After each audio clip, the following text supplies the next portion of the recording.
د کاڼو باران پې وشو د اور کاڼي او کلي پې الله رب العالمین الټه کړه ځکه الټه کارونه یې کول او دا ناشنا عذاب دی په قرآن کې تاسو دا ولټوئ د سر نه اخره پورې داسې عذاب په یو قوم نه دی راغلی چې هغوی دې دا ځمکه بره او دا چتونه دې ښکته یو الله دې داسې راچولي داسې اوچت یې کړه هغه اسمانه پورې داسې اوچت کړه او بیا راښکته کړه دومره الله رب العالمین غوسه کېږي په دې عمل د هلکانو د نارینهو سره بدکاري نن سبا دا مرض څومره عام دی په خلکو کې څومره بې حیا قوم دی چې په داسې ګنده مجلسونو پسې ګرځي ژړاګانو پسې ګرځي او هلکانو پسې ګرځي دا کارونه چې په کوم معاشره کې کېږي والله که خوره زویني د الله عذابونه به او په مختلفو شکلونو به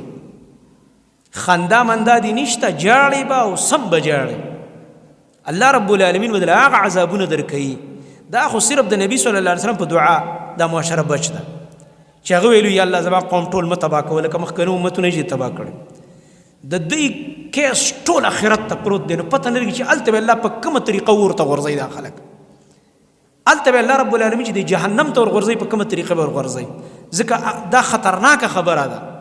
چې دا ټوله غصه درته الله آخرت ته وساتي هلته د ټولو خلکو په مخ کې وشرموي ټول خلک ګوري او الله دې ذلیله کړي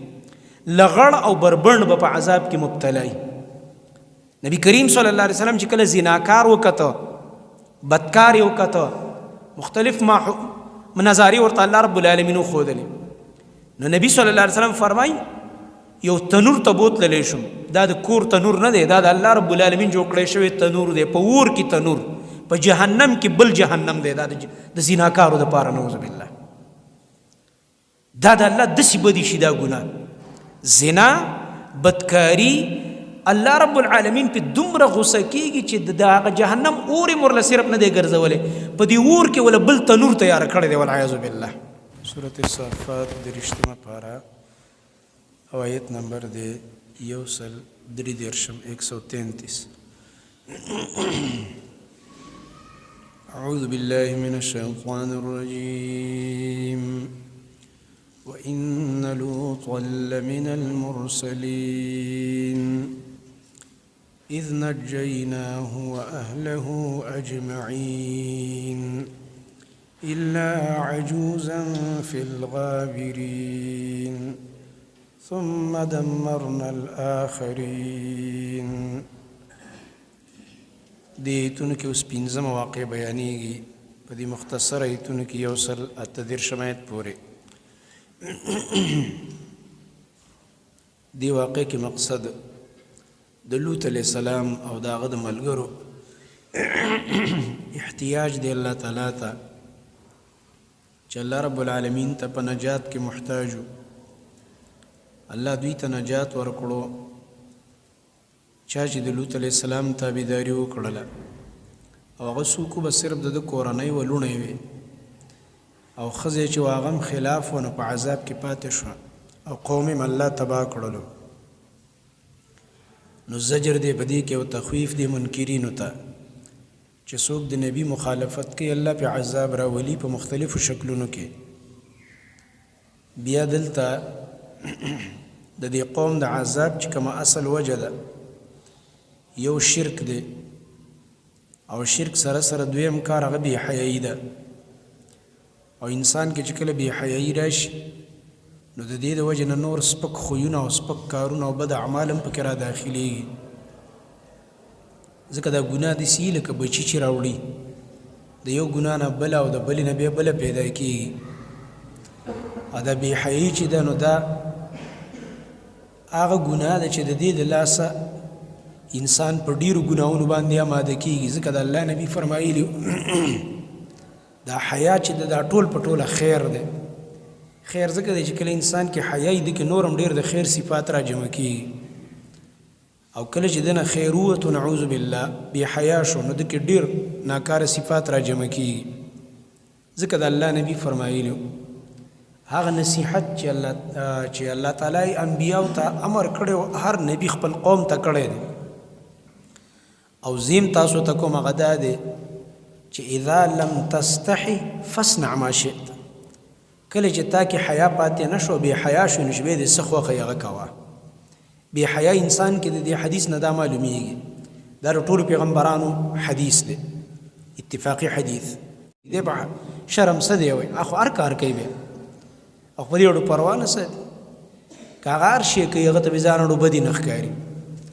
لکه نن سبا دا بعضې خلک چې دا د ډمانو ماحولونو کې کینی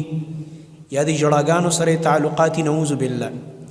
یا د لوفرانو سره ناست ولاړي یا د دې ډمو سره ډېر هغه مجلسونه کیږي لوفرانو سره تاسو ګورئ کې به هر قسم سپک خوی راځي او ځان ورته اړو بدی نه ښکاري بلکې دا نعوذ بالله خپل کمال ګڼي څومره بې حیایي کوي او که دا زه چېرته ښه کار کوم ولې د ده هغه نفس کې خباست رادننه شوی دی فطرت یې خراب شوی دی کله چې د انسان فطرت خراب شي بیا دا چل کېږي او دا د دې د وجې نه کېږي چې کله انسان نه حیا وځي نعوذ بالله نو دلته د دې قوم دغه بې حیایي ذکر کوي او بیا د دې عذاب ته اشاره کوي په دې کې چې ثم دمرنا الآخرین نو بیا الله رب العالمین یو بله خبره کوي چې ګوره د عذاب نه دغه اخیستل غواړي عبرت اخیستل غواړي نو د مکې مشرکانو ته په دې زجر ورکوي چې وانکم لتمرون علیهم مصبحین وباللیل افلا تعقلون په دغه کلو د لوط علیه السلام ورتېرېږئ چې د الله تباه کړي دي نښې او آثار هم د عذاب شته کله پې سبا ټیم کې ورتېرېږئ او کله ماښام کې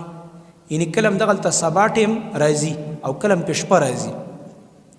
او بیا هم د عقل نه کار نه اخلئ چې تاسو د دین عبرت والی چې د عذاب الله مونږ باندې چېرته رانه ویلی نو د دې نه دا معلومیږي چې د عذاب په علاقه سړی ورتېرېږي په کار دی چې عبرت دې واخلي وإن لوطا ويقنا لوط علیہ السلام لمن المرسلین خامخا در رالیږلی شو پیغمبرانو نه د انبیاو په سلسله کې دا یو رسول راغلی دی اذ نجیناهم کله چې موږ هغه له نجات ورکړی و اهله او د هغه کورنۍ ته اجمعین ټولو ته د باندې بس خپلو لوڼو ایمان راوړی و نور ټول قوم خلاف ځکه دا ارمان هم کړی دی سورې هود کې تیر شوي دي چې دوی ویلي لو ان لی بکم قوه او آوی الى رکن شدید ارمان دی زما ستاسو په مقابل کې یا زما سره طاقت وي بس سم د جنگ لایق چې جنگ در سره وکما خو دومره ده چې انبیا خو اسبابو ته ګوري که نه طاقت یې نو او آوی الى رکن شدید یا ما پناهیه سره ولی یو خاندان مضبوط ته یعنې دلته کورنۍ هم دغلته نه وه که نه دا د بل ځای دی بل قوم ته الله لېږلی دی هلته د کورنۍ نه وه یعنې هغه خلک چې وایي زما څوک پشتیباني نه کوي چې ملا مې پې مضبوط وي خاندان او کورنۍ نه وه نو دی ارمان یې مه کړو که زما خاندان وی دلته زه مضبوط وي ملا مې کلکه وی بیا مې هم در سره کتل خو دا دی چې بس کمزوری یم څه به وکړم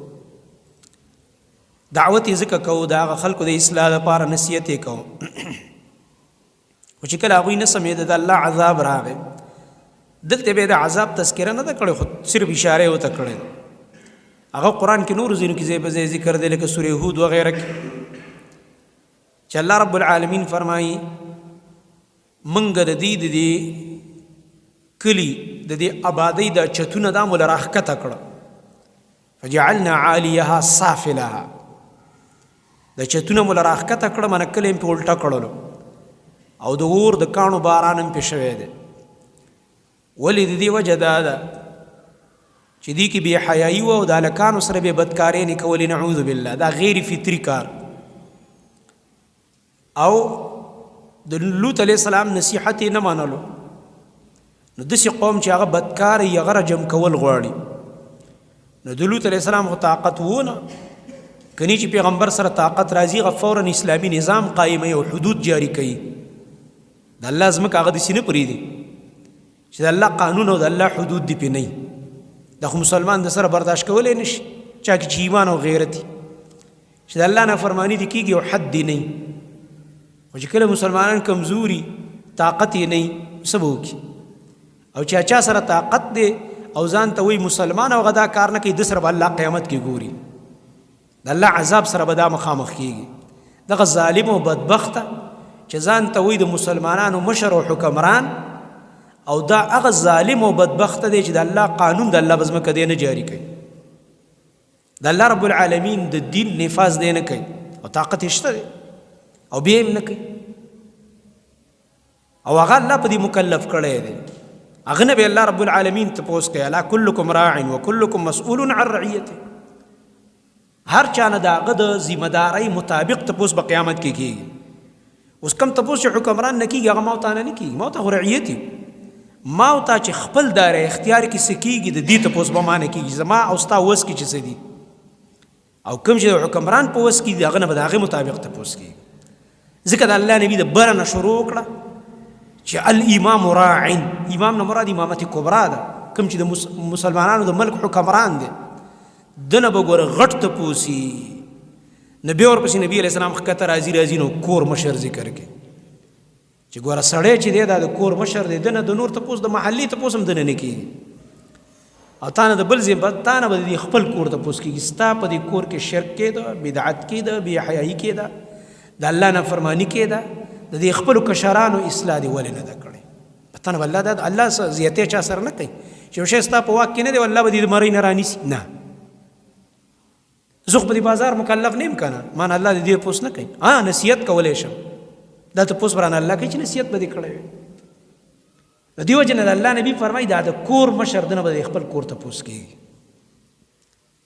او بیا د الله نبي فرمایي کله به د کور دا مشر هم نه وي نبی علیه السلام د هغې نه ښکته راځي او زنانه ذکر کوي چې والمرأة راعیة لبیت زوجها دا زنانه چې د دام ذمه داره ده د خپل خاوند د کور د هغې د بچو د هغې د مال د نګرانۍ ذمهواره ده هر چا نه به د هغې ذمهوارۍ تپوس کېږي نو لوط علیه السلام خو خپله ذمهداري ادا کړه چې نصیحت یې وکړلو او دې قوم هغه قبوله نه کړه هغه نصیحت یې قبول نه کړلو دعوت یې وکړلو نو دلته الله فرمایي بس هغه قوم مې تباه و برباد کړلو د کاڼو باران پې وشو د اور کاڼي او کلي پې الله رب العالمین الټه کړه ځکه الټه کارونه یې کول او دا ناشنا عذاب دی په قرآن کې تاسو دا ولټوئ د سر نه اخره پورې داسې عذاب په یو قوم نه دی راغلی چې هغوی دې دا ځمکه بره او دا چتونه دې ښکته یو الله دې داسې راچولي داسې اوچت یې کړه هغه اسمانه پورې داسې اوچت کړه او بیا راښکته کړه دومره الله رب العالمین غوسه کېږي په دې عمل د هلکانو د نارینهو سره بدکاري نن سبا دا مرض څومره عام دی په خلکو کې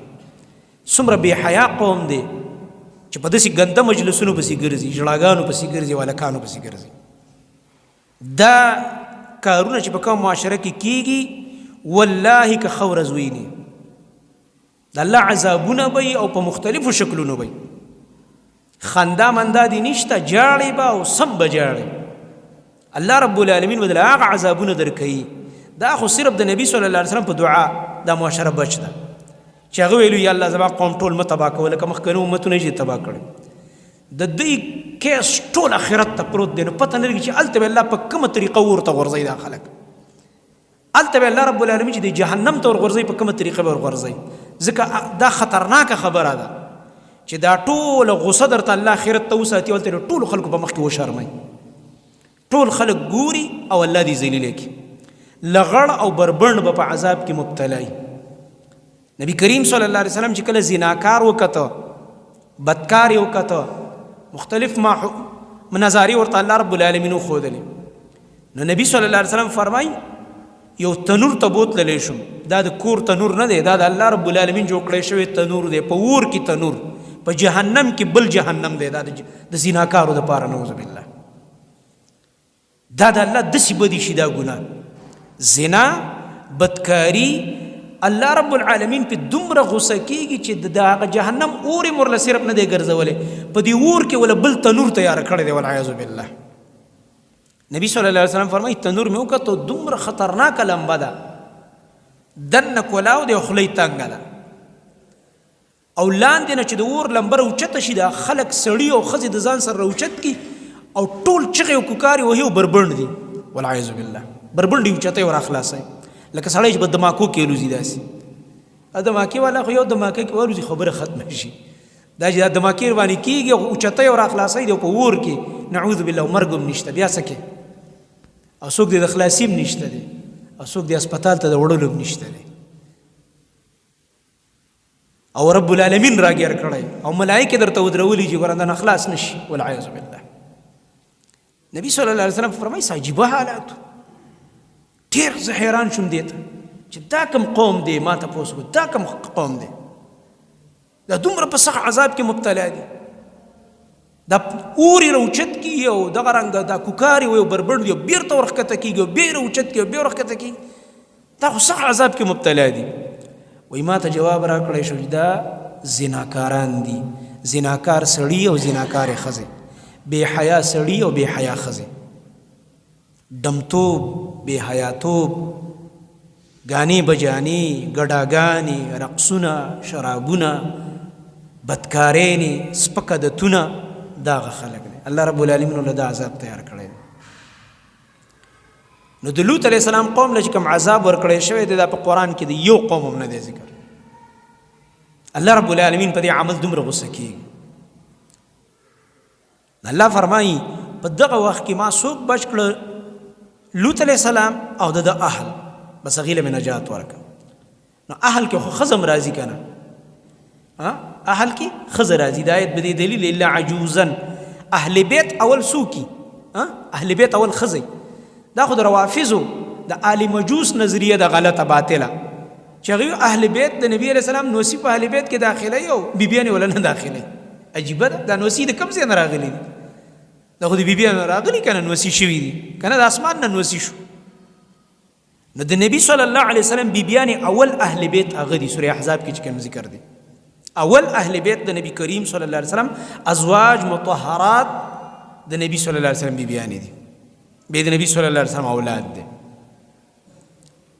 نو دلته الله فرمایي دله مې نجات ورکړو لوط علیه السلام او د اهل ته اجمعین ټولو ته الا عجوزا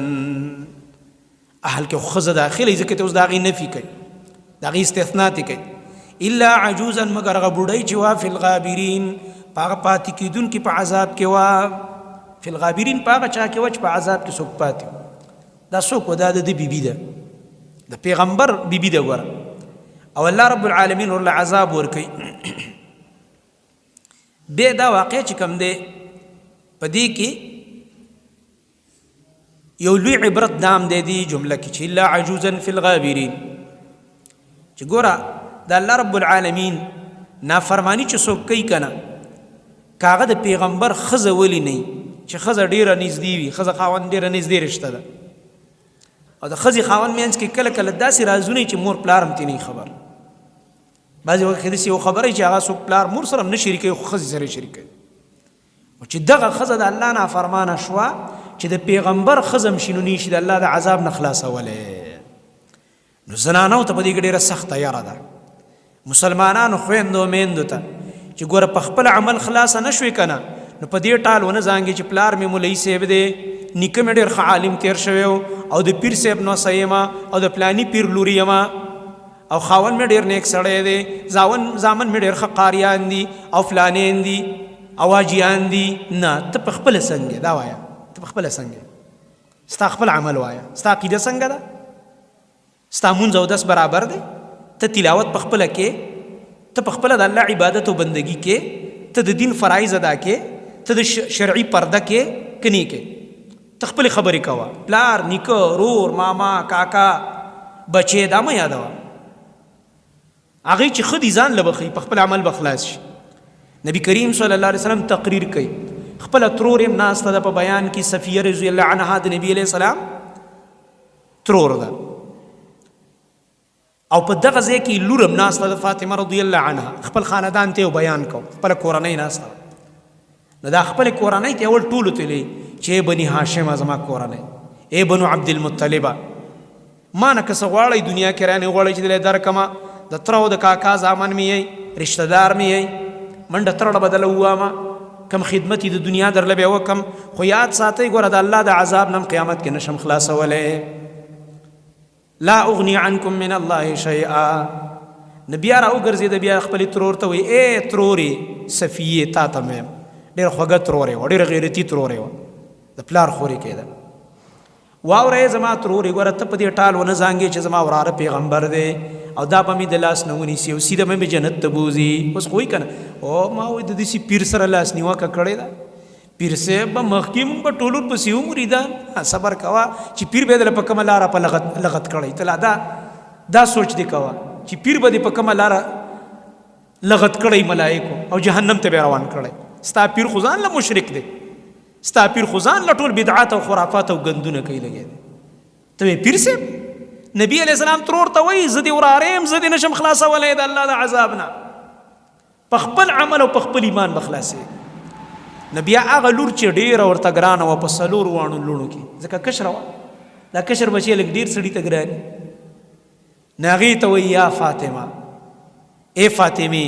د محمد لورې صلی الله علیه وسلم، واوره ګوره لا اغنی عنک من الله شیئا، زه ګوره تام د الله د عذاب نه نشم بچ کولی، د الله د عذاب په مقابل کې څه فایده نشم درکولی. سلینی عما شئت، څه چې دې خوښه ما نه یې وغواړه دنیا کې که څه غواړې چې دلې درکم، خو که ته وایې چې قیامت کې به مې نبي علیه السلام خلاصه کړي او خپل عمل به نه کوم او د پیغمبر لور یم او ډېره ورته ګران یم او نیازبین یم، نو ګوره یاد ساته دا کار دا خبره په دې ټالو نه زانګې، په خپل ایمان، په خپل عقیده او په خپل یقین او توکل او د الله سره په تعلق او د الله په بندګۍ او په خپل نیک عمل به خلاصېږي. دا نبی علیه السلام خپلې لور ته لګیا دی چې دنیا کې څه غواړې دلې درکم، خو ګوره قیامت کې به بیا ستا معامله په خپل سري. یاد ساته دا د نبی علیه السلام تربیت دی. نو دلته الله فرمایي الا عجوزا فی الغابرین، د پیغمبر ښځه د لوط علیه السلام خو د الله رب العالمین په عذاب کې پاتې شوه. دا ولې؟ د دې وجه دا ده چې دې کې شرک او منافقت و. پیغمبر ښځه چې دا بې حیا نه وي، بې حیي پکې نه وه، خو منافقت پکې و. د لوط علیه السلام ملګرتیا یې د زړه نه کوله، د زړه مینې د خپل قوم سره وه، د کم قوم چې دا وه.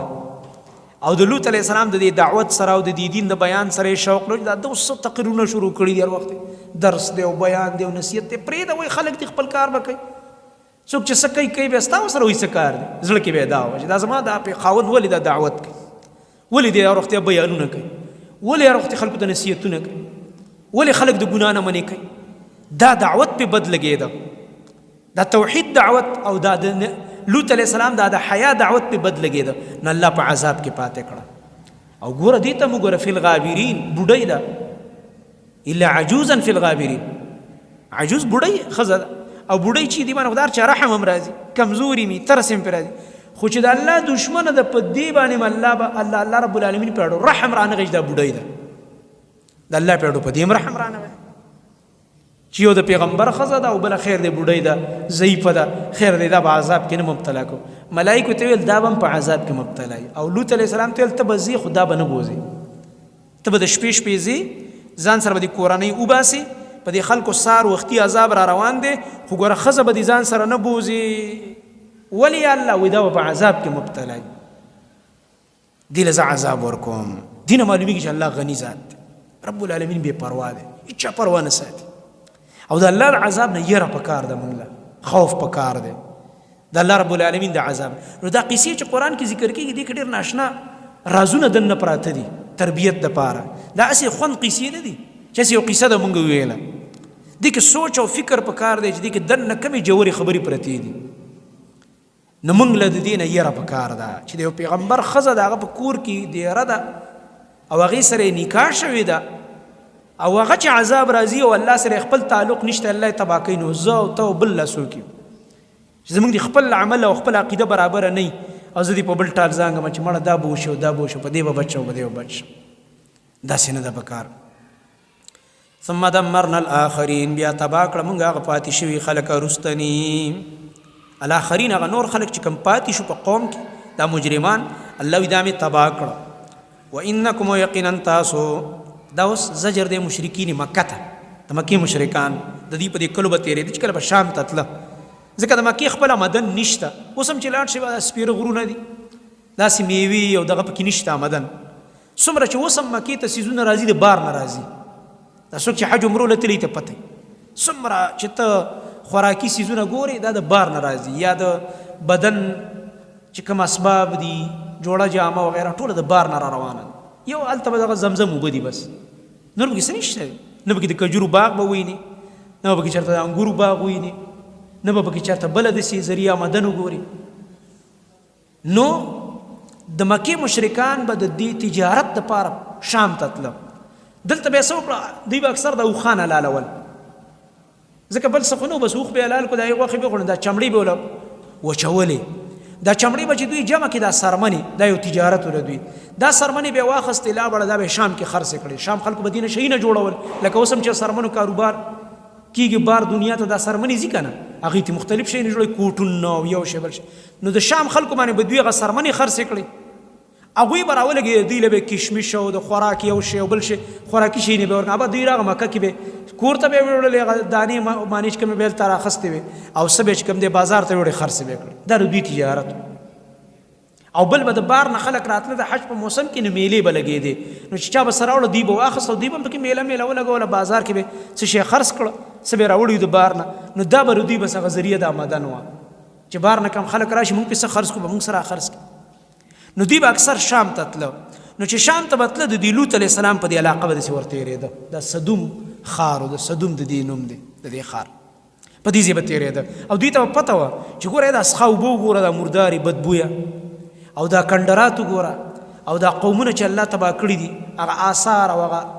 لوټې موټې دا پرتې وي، ګټې مټې. نو الله رب العالمین فرمایي کله په سبا کې ورتېرېږي او کله د شپې، او عبرت ترې نه اخلئ. داسې عذاب به زه تاسو نه هم درکړم. ګوره نو الله فرمایي وانکم یقینا تاسو یې مکې والاو لتمرون علیهم، خامخا تاسو ورتېرېږئ په دوی باندې، د دې لوط علیه السلام د قوم په دې کلو باندې ورتېرېږئ، مصبحین په وخت د سبا کې، و باللیل او د شپې په وخت کې. افلا تعقلون، تاسو د عقل نه کار نه اخلئ. دینه دا معلومیږي چې د عذاب په علاقه ورتېرېدي عبرت به تیالی، او د عذاب علاقو ته به چکر له نه ځي. چکر معنا دا چې هسې د خوند دپاره ورځي، سیل سپاټه نه، د عبرت دپاره تلی شي، عبرت دپاره. دیو جن نبی کریم صلی الله علیه وسلم طریقه به وی دا وه چې کله به جهاد ته تلو، لکه تبوک ته تلی دی، تبوک ته هم چې ځي دا کلي لاره کې راځي، نو چې په دې علاقو به راتېرېده، رسول الله صلی الله علیه وسلم به فرمایل چې په دې کلو تېرېږئ نو جاړئ الله ته، وجاړئ. او بل به نبي علیه السلام فرمایل وی په دې علاقو کې چې تېرېږئ نو زر تېرېږئ، پاتې کېږئ پکې مه، زر تې وځئ، ځان تې زر وباسئ. دیو جن نبی علیه السلام به دلته پړاو هم نه اچو. نور ځینو کې پړاو واچو، لکه واچوئ پړاو چې مونځ وکړو، ډوډۍ وخورو، راوړئ چا سره چې شهي طعام او دسترخوان به خوش. خو د عذاب په علاقه کې به نبي علیه السلام پړاو نه اچو، بلکې هدایات به دا صحابه کرام رضی الله عنهم ته چې دې علاقو باندې زر زر تېرېږئ، ځان تې وباسئ. دا عذابي ځمکه ده، د الله رب العالمین قهر په دې ځای نازل شوی دی. د دې ځای نه خوندونه اخیستل نه دي پکاره، بلکې د دې نه عبرت اخیسته پکار دي. وان لوطا، یقینا لوط علیه السلام لمن المرسلین، خامخا در رالیږلی شو پیغمبرانو نه، اذ نجیناه، په هغه وخت کې چې موږ هغه له نجات ورکړی، و اهله، او د هغه کورنۍ اجمعین ټولو ته، الا عجوزا، مګر بوډۍ چې وه چې هغه ښځه د لوط علیه السلام وه، فی الغابرین، دا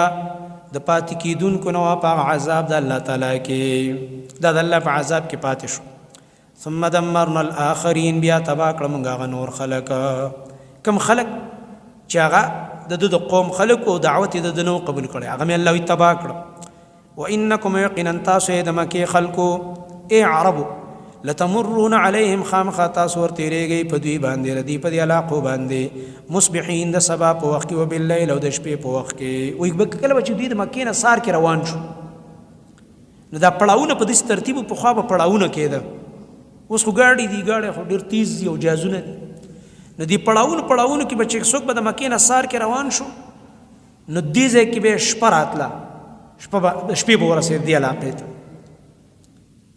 لکه څو ورځې به ولګېدې، نو بیا به یو شپه به یې دغلته راغله. او که د مکې نه به څوک د شپې روان شو په سفر، نو دلته به یې سار راتللو، سبا به راغی، ځکه الله وی کله سبا او کله شپه یې ورتېرېږي په دې علاقو. واپسۍ کې به هم داسې وه شام نه، چې کله به چې راورسېد شپه به وه، او کله به چې راورسېد سار به وه. الله فرمایي په رڼا کې وینئ او په شپه کې وینئ دا علاقه، خو عبرت ترې نه اخلئ. افلا تعقلون، تاسو د عقل نه کار نه اخلئ، یعنې د عقل نه کار واخلئ او عبرت ترې والئ. سبحانک اللهم اشهد ان لا اله الا انت استغفرک.